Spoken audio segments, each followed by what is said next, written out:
Hey, so this is Ramon, channel is Alpha 4. Welcome to my channel. And today I want to talk about the problem with Jordan Peterson's critics. I would have titled this The Problem with the Critiques of Jordan Peterson, but that's not really the issue. Their critiques are, for the most part, fine. I know he doesn't like them. So where do I stand on Jordan Peterson now? I've read his books. I have his books on audio, I should say. And I listen to them while working out. I listen to all his lectures. I still like Jordan Peterson. I like what he's saying. So that's not really where I'm coming from with this. I've had my critiques of things that he said before, and I've explained them. Sometimes well, sometimes not so well. But to be honest with you, the last 2 months, I've kind of been off the Jordan Peterson thing. But I have been listening to critiques on Jordan Peterson, and I've noticed a trend in the critiques of Jordan Peterson, and they're pretty pathetic, to be honest with you. Both the new atheists that are critiquing him and the non-gender, non-binary, I guess I'll call them neoliberals. Is that the right term? Postmodern neo-Marxists are neoliberal or whatever you want to call them. Their critiques suck. Their critiques are basically that Jordan Peterson is boring. But that's not really a critique of Jordan Peterson, because a lot of people find him interesting, and that's why he's selling out better than other people who have done this kind of stuff before. That's why his ideas are popular, is because people enjoy him and find him entertaining. The problem for you is that you find him boring. But that doesn't mean he's boring. For instance, I like Highlander. I liked Forever Night. Those were two of my favorite shows when I was a young teenager. Most people would find those extremely boring. I found it very interesting. I happen to like the show on Netflix called Marco Polo. It was my favorite show the 2 years that it came out. It got canceled relatively quickly. But I liked that show and found it extremely interesting. So your boredom or interest does not reflect on Jordan Peterson's level of sophistication. It just doesn't. I found math extremely boring while I was in school. I guarantee you math is important and extremely complex if you get to higher theories of math. Just because you find philosophy and theology boring, that doesn't mean that it's objectively boring. It just means that it's boring to you. So what's the other critique? Is that he appeals to people who are failure to launch, to white males with Asian girlfriends, is the exact quote I heard. I took offense to that on multiple levels. One, I'm not white. Two, I most definitely have an Asian girlfriend.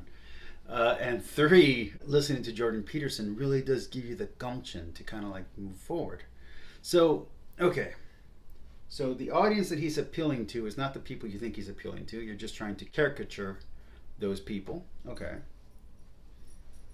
And everybody has ups and downs, including the liberal side that's critiquing him. A lot of you guys would be considered losers from the conservative side, just to let you know. So, what's the other critique? Oh, that he's talking gibberish. Well, he's not talking gibberish. He's talking religion. And this goes back to the boring thing. You are the type of person that finds religion boring. The critique that I heard most recently is that he sounds like the people who hand out tracts out on street corners. Now, as a Catholic, I don't usually like the people who hand out tracts, but I understand what you're saying.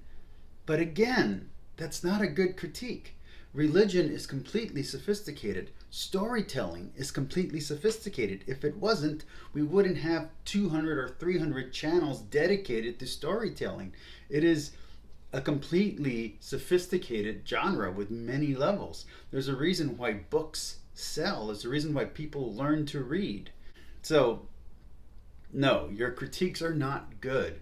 Your critiques of Jordan Peterson comes down to he's not any good because I don't like him. That's not a good critique. There's plenty of people that I don't like that I know are saying interesting and important things. There's plenty of things and topics out there that I don't find interesting that I know are important. The way electricity runs is extremely important. I don't care about it. I'm not going out and learning wiring, but believe me, I like the fact that my light works. I like the fact that this thing has electricity in it so I can record. Okay, so I understand it's important. I just don't find it interesting. That doesn't negate its importance. Sorry, guys, your critique on Jordan Peterson is just crap. One of the things that happens with my channel, because I talk religion and philosophy on my channel, is I get a lot of atheists who are very angry about me being a theist. And I'm like, well, that's not the terminology we use. And we start trying to have a dialogue, and for the most part, it just comes down to name calling. They call me things, and I don't call them names back, or I say a mean joke. And usually that gets them to chill out, but that's the end of it. Sometimes we communicate. It seems to me that you all have that problem of that first level, which is you're just interested in the vitriol. You think of Jordan Peterson and people like him as your enemy. Well, not everybody who's trans or gay or non-white or whatever stupid term you guys want to throw out there hates Jordan Peterson. And people who are racist and belong to a hate group, they definitely don't like Jordan Peterson because he hates those groups and talks against them all the time. So you're miscategorizing his ideas, and you're basically not giving credit to these ideas that are very important. Now, there is one critique that you all seem to have that is actually spot on, which is he's unoriginal. And you're right, because all of his ideas I have read while I was in philosophy classes at college, while I study religion, and when I read history. So yes, when I read history and I study religion and I read mythology and I read philosophy, yeah, I can see all of Jordan Peterson's ideas. Much of his ideas I had when I was 18, and it did get me in a little bit of hot water, except this was years ago, long before YouTube was a thing. So, it is what it is. He hit at the right time and at the right moment, and he said things that appeal to people. And yes, the people who he's appealing to are not you, and they hold different ideals than you do. And I know you don't like that, and I know you just see Trump supporters, and I know you just see Republicans. But I got news for you. I don't like Trump, but I do like Jordan Peterson. Okay? So you guys are just wrong in your critique on him, not because you personally don't feel those things, but because you think that because you feel those things that everyone's agreeing with you. Obviously people do not agree with you, otherwise they wouldn't be attending his shows and buying his books in such large numbers. Peace, like, and subscribe. Talk to you all later. Have a great day.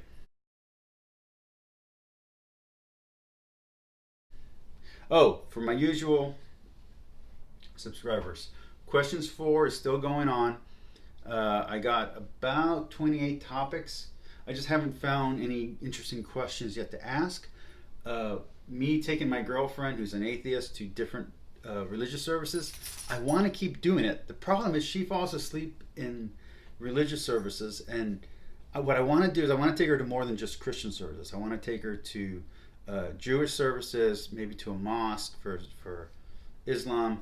I would like to take her to a Buddhist service, maybe a Sikh. We have a Hindu temple right next to my house. There's plenty of places that I would like to take her, but I need some invitations. So if anybody would like to invite us, you got to be in Texas.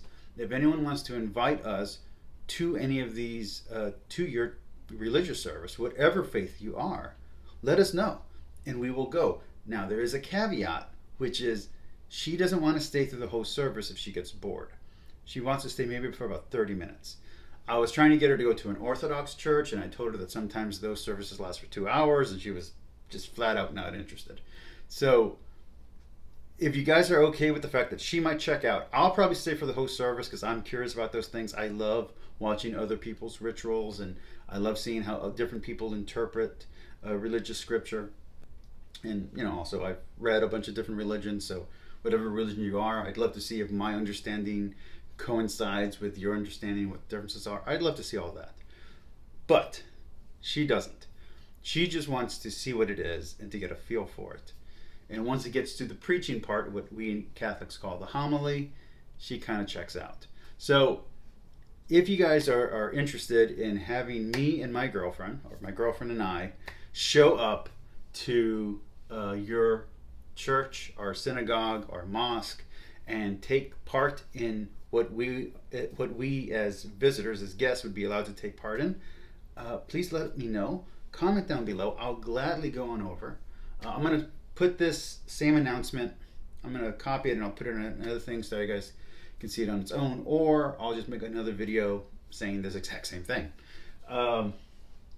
Also, my Bible study only has 10 more installations coming up. When I'm done with the Bible, I need a new book. I personally am torn between doing some new Kierkegaard or doing some Stoicism, or I would like to do the Book of Mormon, and I'd like to do, I'm currently doing the Quran, as you know. It's my most popular series on this channel, so if you're watching this channel, that's probably why you're watching this channel. It's probably why you're watching this video. So when I get done with the Quran, I also am going to need some suggestions on which book to do next. I would kind of like to do a book that I already know after I get done with the Quran, so I was thinking maybe the Tao Te Ching or the Art of War, or maybe the Book of Five Rings, something like that. Regardless, let me know what you guys think. Let me know what book you guys think I should do next. Remember, I got 10 more installments. I might do them all in a 2-week span, just to finish Genesis, so it doesn't take 10 weeks to get there. So let me know if you guys wouldn't mind my channel just doing a block of the Bible study. I know it's my least popular series, but it's something that I really want to do and want to finish. I want to at least get through Genesis. And if you guys want me to do another book in the Bible that's maybe more interesting to you, suggest that down below as well. Anyway, peace, like, and subscribe. Talk to you all later. Bye.